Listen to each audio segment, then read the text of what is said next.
Assalamualaikum warahmatullahi wabarakatuh. Berjumpa lagi dengan saya di channel Sikumbang Jaya Farm. Apa kabar para pemirsa? Mudah-mudahan Anda diberi kesehatan oleh Yang Maha Kuasa. Pada video kali ini singkat saja tentang masa brooding karena masih banyak yang menanyakan. Lagian saya juga lagi bosan bahas tentang masalah harga ayam broiler yang di beberapa daerah mungkin ada yang sudah mengalami kenaikan, tapi banyak yang belum mengalami kenaikan. Seperti yang saya bilang, masalah harga ayam broiler di pasar itu dipengaruhi oleh supply dan pasar yang terbatas.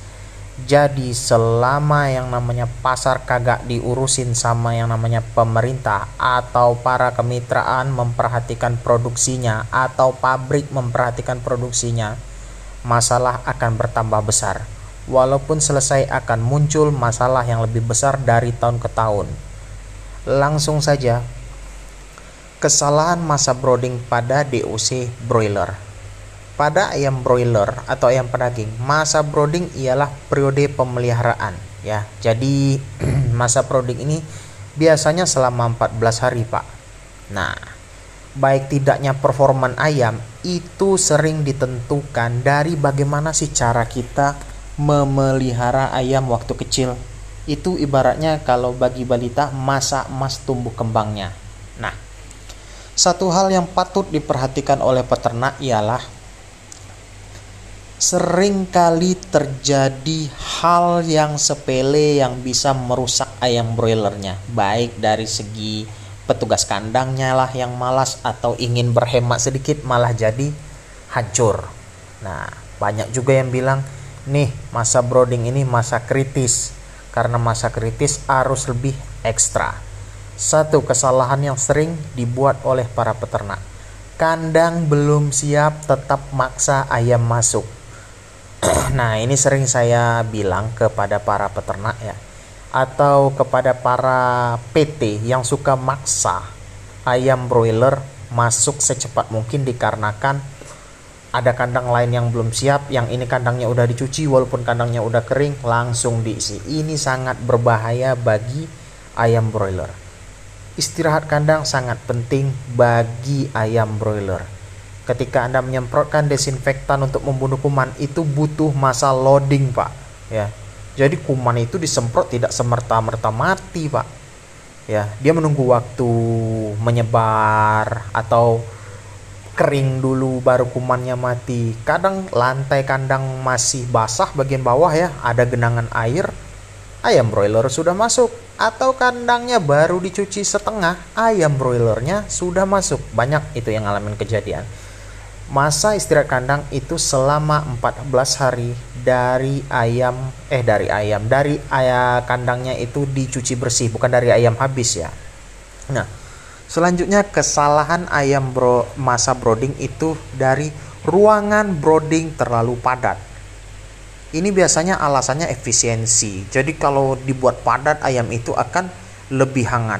Ini salah. Kalau makin padat ruangan brooding akan terjadi persaingan makan dan minum yang lebih tinggi. Ini akan membuat DOC broiler Anda itu kerdilnya lebih tinggi, kematiannya lebih tinggi. Karena apa? Oksigennya berebut, tempatnya sempit, berdesak-desakan, ada yang terinjak, akhirnya mortalitas bertambah. Mortalitas itu artinya kematian, Pak.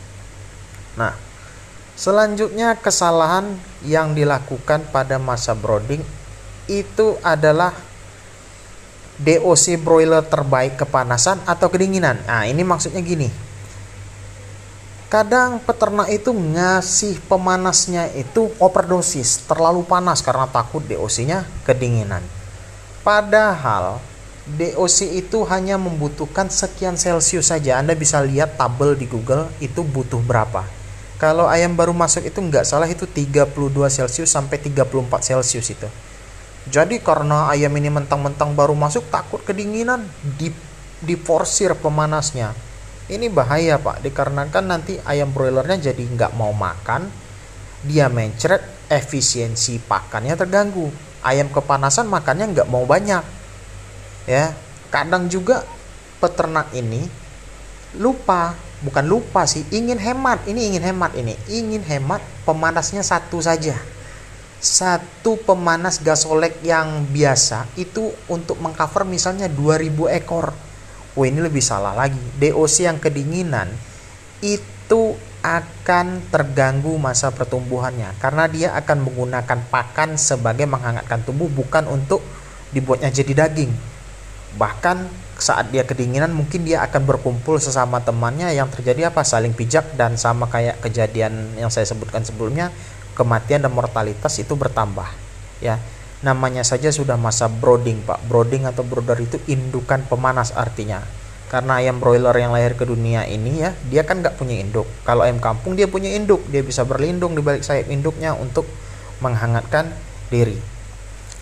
Selanjutnya, dengan alasan takut dingin lagi nih, ruang broodingnya dibuat pengap, nggak ada udara yang masuk sama sekali, nggak ada diberikan ventilasi sama sekali. Akibatnya apa? Pasokan oksigen akan berkurang dan udara kotor, karbon dioksida dan amonia bercampur jadi satu di dalam ruang brooding Anda. Apa yang terjadi? Ayam Anda cekrek, mangap-mangap mulutnya, dan akhirnya berpenyakit. Keluarlah yang namanya kekek, kayak penyakit dari bakteri Mycoplasma. Nah, untuk pembangunan tengah malam ini penting ini. Ayam broiler waktu kecil harus sering dibangunin waktu malam hari, Pak, untuk mengejar feed intake-nya dan pertumbuhannya yang lebih baik. Jadi ayam broiler itu mentang baru masuk jangan Anda biarin. Kalau di kandang ayam broiler saya itu malah dibangunin sampai masa panen supaya badannya cepat gemuk, makannya lebih banyak. Jadi itulah kesalahan-kesalahan pada masa brooding yang sering dilakukan oleh para peternak. Saya lupa satu lagi, kadang peternak itu pelit ngasih sekam, mungkin karena sekam itu mahal ya. Dikasih tipis-tipis, padahal sekam itu berfungsi sebagai selimut bagi ayam broiler. Jadi untuk menghangatkan tubuh juga. Ketebalan minimal itu sekitar 5 cm untuk sekam pada kandang open house. Sekian dulu dari saya dari channel Sikumbang Jaya Farm. Bagi yang ingin membeli obat lalat, WA 0831 6046 5158. Assalamualaikum warahmatullahi wabarakatuh.